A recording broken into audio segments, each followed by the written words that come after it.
Assalamualaikum warahmatullahi wabarakatuh.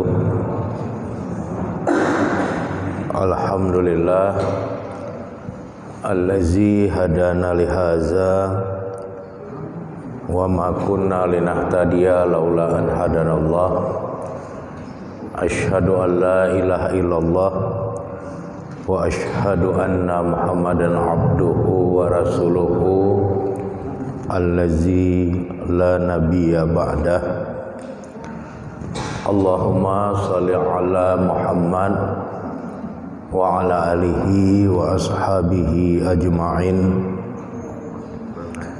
Raditu billahi robba wa bil islami dina wa bi Muhammadin nabiyya wa rasula.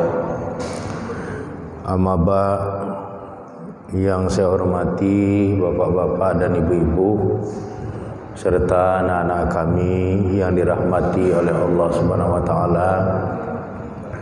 Puji dan syukur kita sampaikan kehadirat Allah Subhanahu wa taala yang telah memberikan nikmat iman dan nikmat Islam kepada kita semua. Mudah-mudahan dengan nikmat iman dan nikmat Islam itu kita bisa mengelola dan menata kehidupan kita dengan baik sehingga kita memperoleh keselamatan dan kebahagiaan di dalam kehidupan di alam dunia ini dan juga di dalam kehidupan alam akhirat kelak.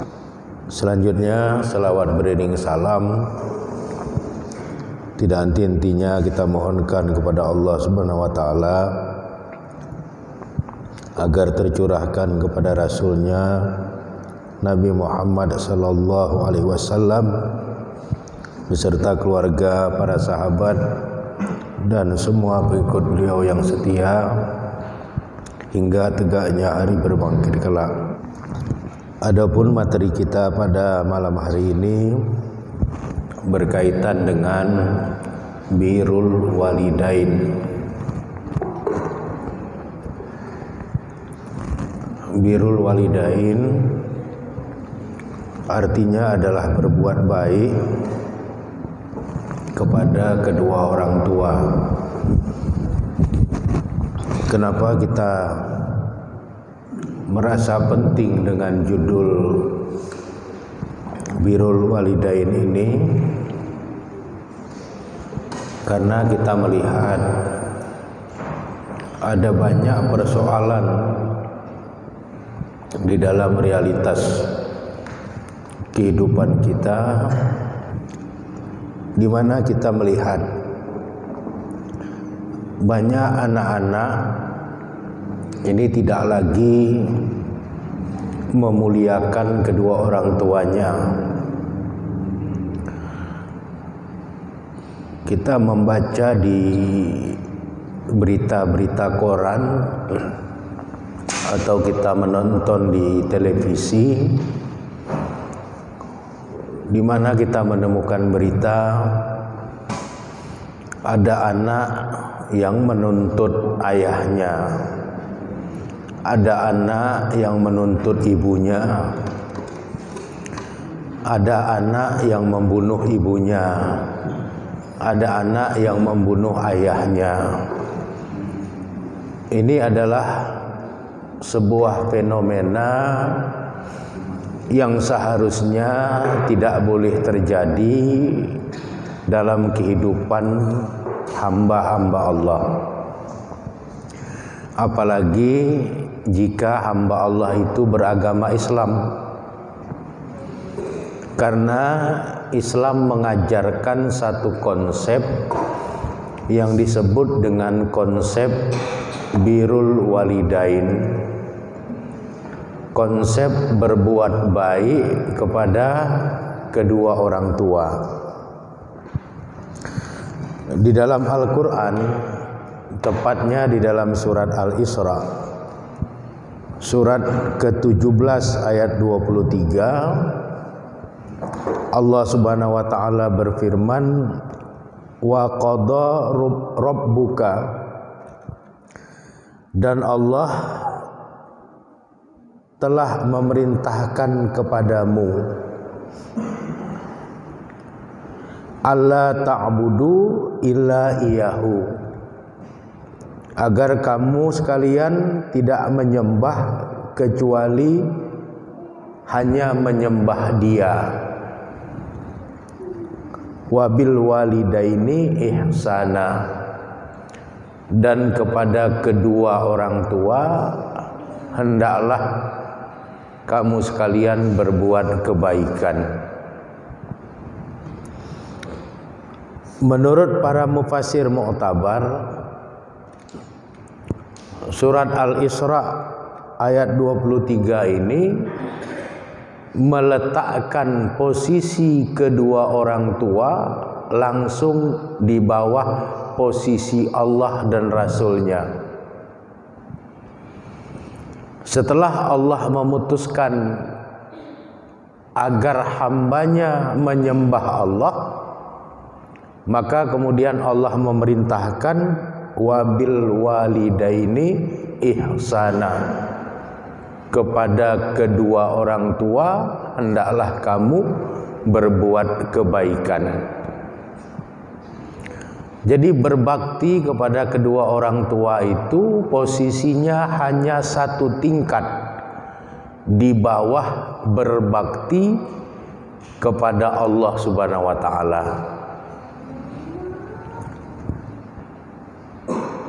Dengan demikian Islam mengajarkan bahwa kedudukan kedua orang tua itu begitu tinggi nilainya di sisi Allah Subhanahu wa taala. Oleh karenanya tidak boleh ada anak-anak yang mendurhakai atau menyakiti atau menjatuhkan kemuliaan dari kedua orang tuanya. Bahkan Islam mengajarkan, kalaulah seandainya orang tua dari seorang hamba Allah yang muslim itu berbeda agamanya, maka penghormatan kepada kedua orang tuanya itu tetap harus dia lakukan meskipun agamanya berbeda. Dari mana kita tahu tentang itu? Allah menjelaskannya di dalam surat Luqman surat ke-31 ayat 15. Wa sahibhuma fid dunya ma'rufan,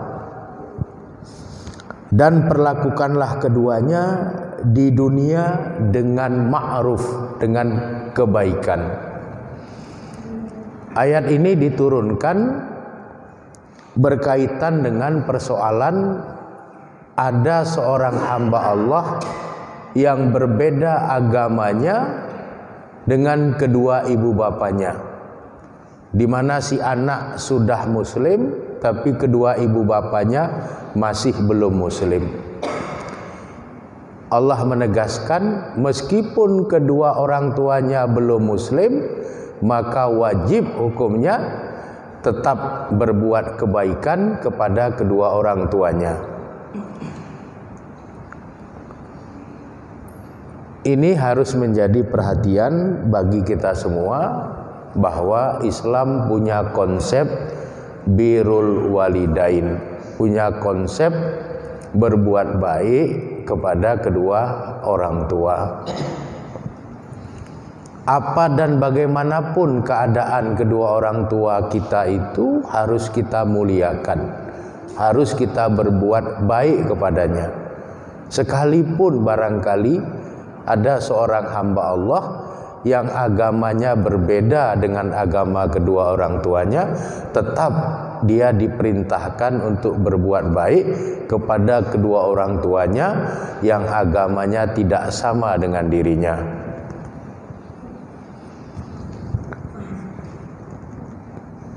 Pada suatu hari, sebagaimana yang tercantum di dalam hadis riwayat Imam Bukhari dari sahabat Abdullah bin Mas'ud, Abdullah bin Mas'ud bertanya kepada Rasul, Sa'altu Rasulullah sallallahu alaihi wasallam. Aku telah bertanya kepada Rasulullah sallallahu alaihi wasallam, ayyul a'mali ahabbu ilallah? Amalan apa yang paling dicintai oleh Allah Subhanahu wa taala? Qala, maka kemudian Rasul menjawab, as-salatu ala waqtiha, yaitu salat pada waktunya. Qultu, kemudian Abdullah bin Mas'ud bertanya lagi, summa ayyu, kemudian apalagi amalan yang paling dicintai oleh Allah ya Rasulullah? Qala, maka kemudian Rasul menjawab, summa birrul walidaini, kemudian berbuat baiklah kepada kedua orang tuamu. Kalau kita padukan hadis riwayat Imam Bukhari dari sahabat Abdullah bin Mas'ud dengan surat Al-Isra ayat 23 tadi, itu match ya. Ketemu dia di dalam ayat Quran. Allah sudah memutuskan agar kamu sekalian tidak menyembah kecuali menyembah Allah. Kemudian Allah menyebutkan agar kamu sekalian berbuat baik kepada kedua orang tua. Di dalam hadis riwayat Bukhari dari sahabat Abdullah bin Mas'ud, Rasul juga menjelaskan dengan penjelasan yang sama. Yang paling dicintai oleh Allah, yang pertama adalah salat pada waktunya, menyembah Allah tepat pada waktunya. Yang kedua, birrul walidain, berbuat baiklah kepada kedua orang tua. Jadi antara Quran dengan hadis itu sangat selaras, sejalan konsepnya, sehingga tidak ada di dalam ajaran Islam yang membolehkan seorang hamba durhaka kepada kedua orang tuanya. Kemudian kita juga harus memahami bahwa dalam konsepsi Islam,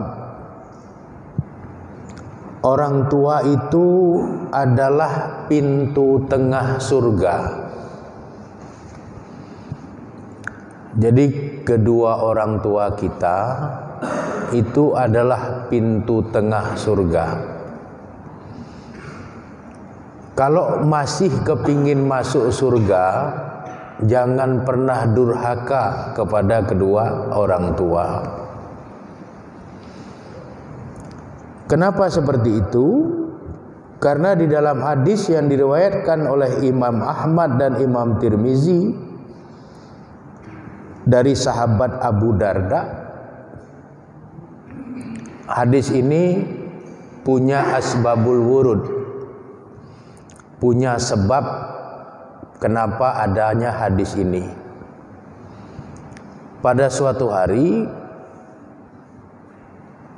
Abu Darda menceraikan istrinya. Alasan Abu Darda menceraikan istrinya karena istrinya sangat membenci kedua ibu bapanya. Karena begitu bencinya istri Abu Darda kepada kedua orang tua kandung Abu Darda, maka Abu Darda menceraikan istrinya. Dia lebih memilih dua orang tua kandungnya daripada istrinya. Kenapa seperti itu? Karena Abu Darda mendengar Nabi bersabda, al-walidu awsatu abwabil jannah. kedua orang tua itu adalah pintu tengah surga. Fa in syi'ta fa'adi zalikal bab. Kalau kamu mau, maka tetapilah pintu itu, au ahfazhu, atau jagalah pintu itu. Jadi kalau seorang hamba Allah masih kepingin masuk surga, jaga baik-baik kemuliaan kedua orang tuanya. Jangan sampai menjadi anak yang durhaka kepada orang tuanya. Karena begitu seorang anak durhaka kepada kedua orang tuanya, tertutuplah pintu surga untuk dirinya. Oleh karenanya sahabat yang namanya Abu Darda lebih memilih kedua orang tuanya daripada istrinya. Dia ceraikan istrinya karena istrinya membenci kedua orang tuanya.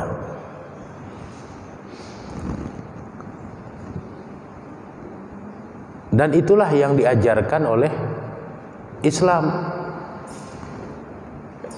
Karena surga yang kita kepingin masuk ke dalamnya, salah satunya ditentukan oleh kebaikan-kebaikan kita kepada kedua ibu bapak kita.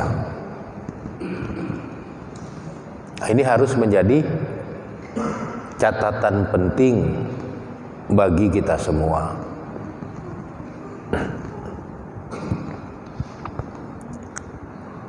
Kemudian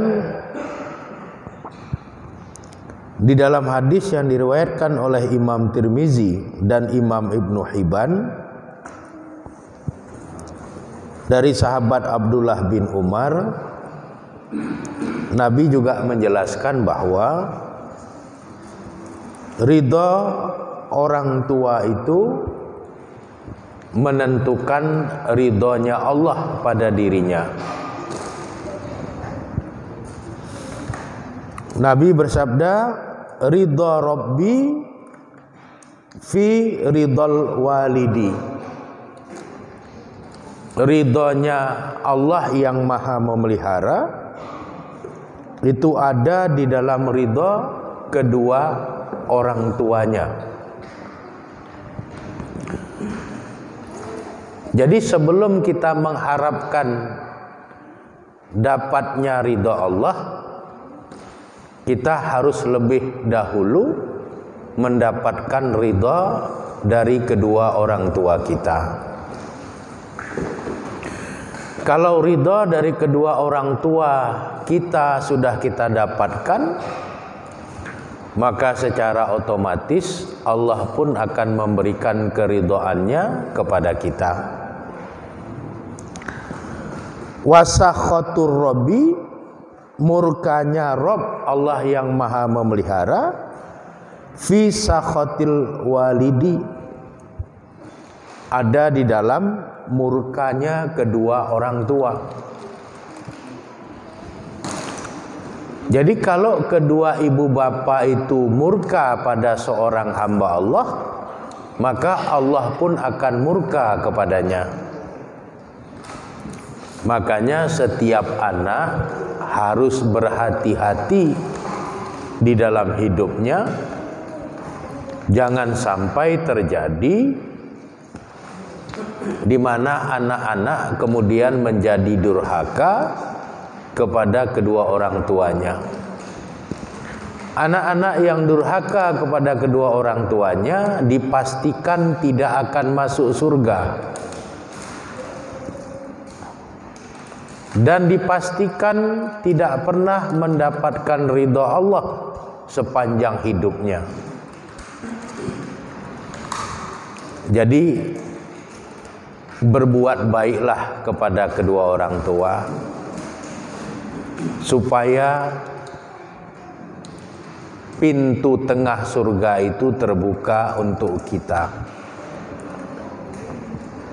supaya ridha Allah itu selalu hadir di dalam perjalanan kehidupan kita.